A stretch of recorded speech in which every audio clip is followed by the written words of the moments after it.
પશ્ચિમ એશિયામાં ઈરાન સાથે અમેરિકા અને ઇઝરાયલના યુદ્ધનો આજે 24મો દિવસ છે।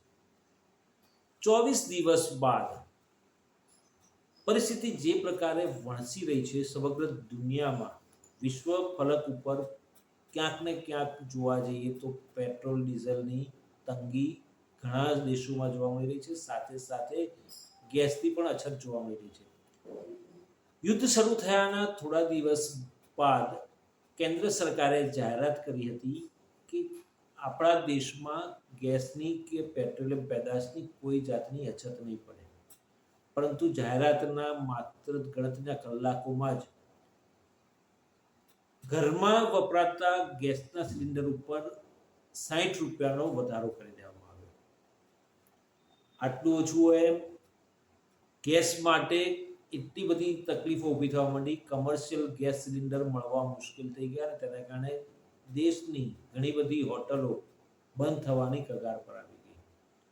પરંતુ સ્ટ્રેટ ઓફ હોર્મુઝમાં ફસાયેલી 2 શિપ એલપીજી લઈને ભારતમાં આવી અને તેને કારણે થોડોક ભાર હળવો થયો, પરંતુ જે રીતે સ્ટ્રેટ ઓફ હોર્મુઝમાં અમેરિકા અને ઇઝરાયલ દ્વારા હુમલા ચાલી રહ્યા છે અને ઈરાન પણ અડીખમ સામે ઊભું છે અને ઈરાન પણ તેનો વળતો જવાબ આપી રહ્યું છે અને ઈરાને સ્પષ્ટ કરી દીધું કે સ્ટ્રેટ ઓફ હોર્મુઝમાંથી જે મિત્ર દેશો છે તેમના જ શિપ ત્યાંથી પસાર થઈ શકશે, બીજા કોઈને પસાર નહીં થવા દઈએ।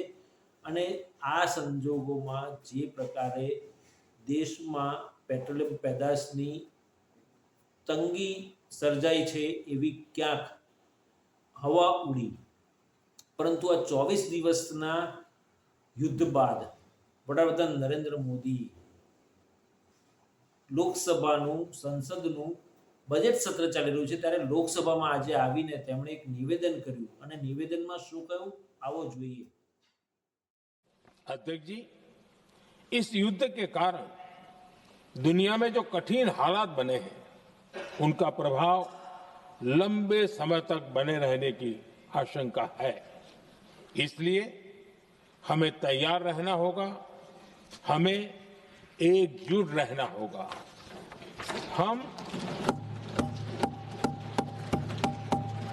हम कोरोना के समय भी एकजुटता से ऐसी चुनौतियों का सामना कर चुके हैं।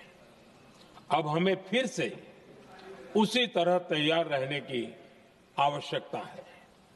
धीरज के साथ, संयम के साथ, शांत मन से हमें हर चुनौती का मुकाबला करना है। તો મિત્રો, જે રીતે વડાપ્રધાન નરેન્દ્ર મોદીએ કહ્યું કે કોરોનાના કપરા કાળમાં આપણે જે રીતે એકજૂથ થઈને એ સમસ્યાનો સામનો કર્યો હતો, આ જે યુદ્ધ ચાલી રહ્યું છે પશ્ચિમ એશિયામાં અને જે પ્રકારે યુદ્ધ લાંબુ ખેંચાયું છે અને એની અસરો લાંબે સુધી વર્તાવાની છે, ત્યારે આપણે પણ એ રીતે તૈયાર રહેવું પડશે અને સાથે સાથે એકજૂથ થઈને આ સમસ્યાનો ફરી સામનો કરવો પડશે। વડાપ્રધાન નરેન્દ્ર મોદીનું આ કહેવા પાછળનો તર્ક શું છે એ તો પોતે જાણે, પરંતુ એક વસ્તુ ચોક્કસ છે કે ક્યાંક આ પ્રકારનું નિવેદન લોકોમાં એક ભય ફેલાયો હોય એવું લાગી રહ્યું છે, કારણ કે સોશિયલ મીડિયા પર જોવામાં આવ્યું કે વડાપ્રધાન નરેન્દ્ર મોદીના આ નિવેદનને લોકો પોસ્ટ કરી રહ્યા છે અને કહી રહ્યા છે કે ફરી પાછા થાળી મંજીરા અને ઘંટડી વગાડવાનો સમય આવી ગયો લાગે છે અને ફરી પાછા આપણે લોકડાઉન થશે એવી અટકળો વહેતી થઈ છે, પરંતુ આવું કશું જ થવાનું નથી।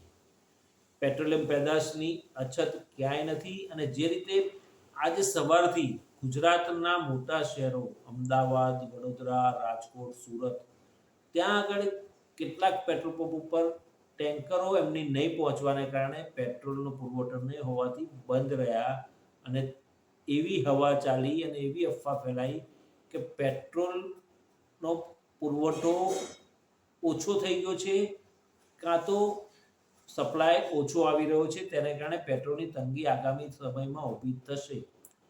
આ વાત વાયુ વેગે પ્રસરી અને તેને કારણે આ મોટા શહેરોમાં, ગુજરાતના મોટા શહેરો સહિત નાના નાના તાલુકા શહેરોમાં પણ પેટ્રોલ પંપો ઉપર લાઈન જોવા મળી અને પરિસ્થિતિ એવી થઈ કે લાંબી લાંબી લાઈનો જોવા મળી અને તેને કારણે ગુજરાતના નાયબ મુખ્યમંત્રી અને ગૃહમંત્રી હર્ષ સંઘવીએ એક નિવેદન કરવું પડ્યું અને લોકોને અપીલ કરવી પડી.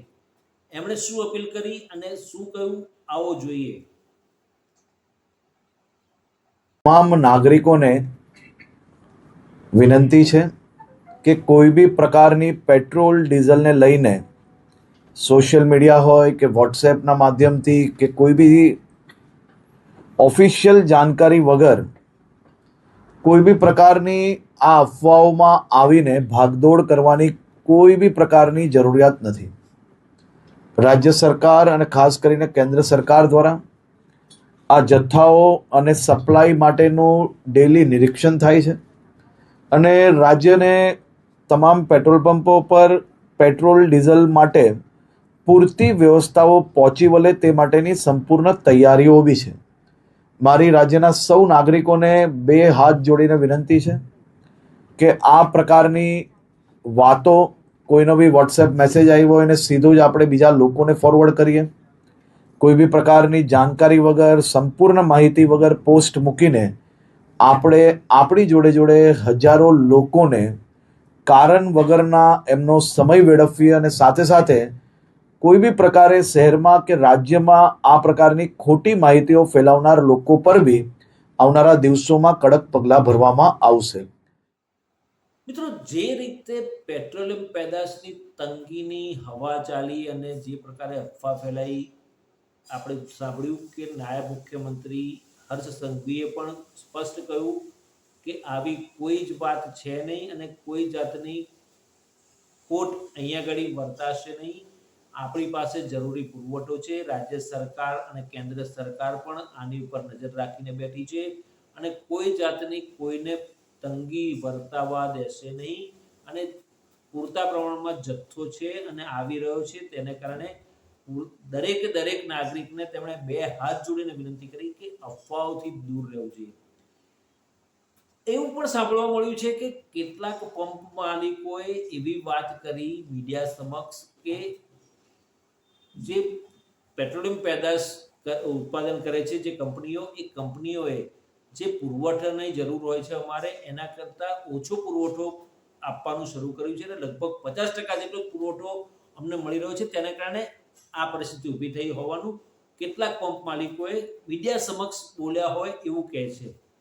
પરંતુ પેટ્રોલ પંપ માલિકોનું જે એસોસિએશન છે એના પ્રમુખ છે અરવિંદભાઈ ઠક્કર, એમણે પણ સ્પષ્ટપણે કહી દીધું અને ચોખ્ખી વાત કરી કે પેટ્રોલ પુરવઠામાં કોઈ જાતનું અછત સર્જાશે નહીં. પૂરતા પ્રમાણમાં જથ્થો છે અને દરેક પેટ્રોલ પંપને પૂરતા પ્રમાણમાં પુરવઠો મળી જશે.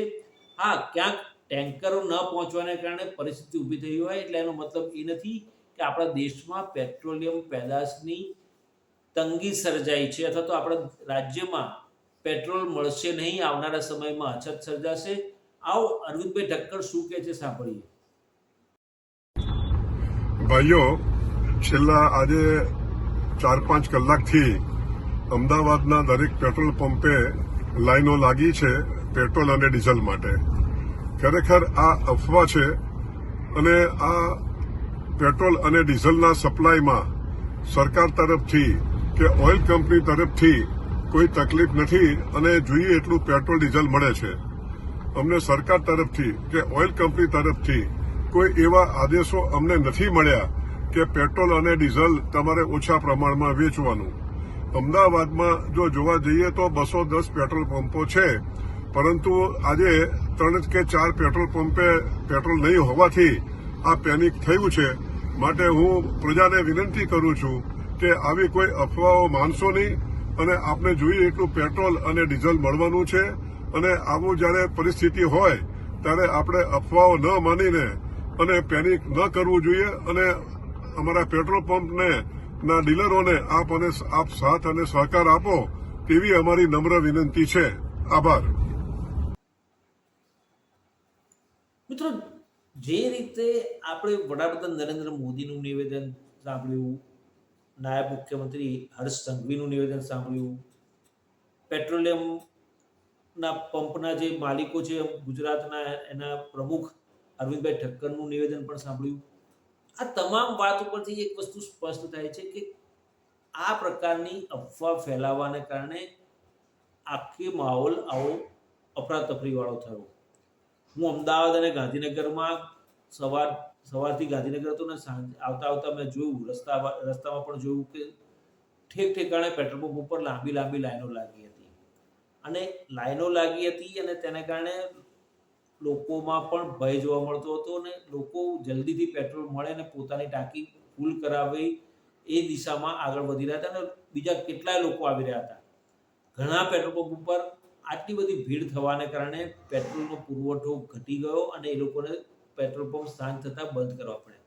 પરંતુ એનો મતલબ એ નથી કે આપણા રાજ્યમાં પેટ્રોલની તંગી ઊભી થઈ છે. પેટ્રોલ ડીઝલનો પૂરતો જથ્થો છે, અફવાથી દૂર રહેવું જોઈએ. અને આ તબક્કે હું આપ સૌને છેલ્લે અપીલ કરવા માંગુ છું કે આપણે આવી અફવાથી દૂર રહીએ, પરંતુ સાવધ રહીએ, સતર્ક રહીએ.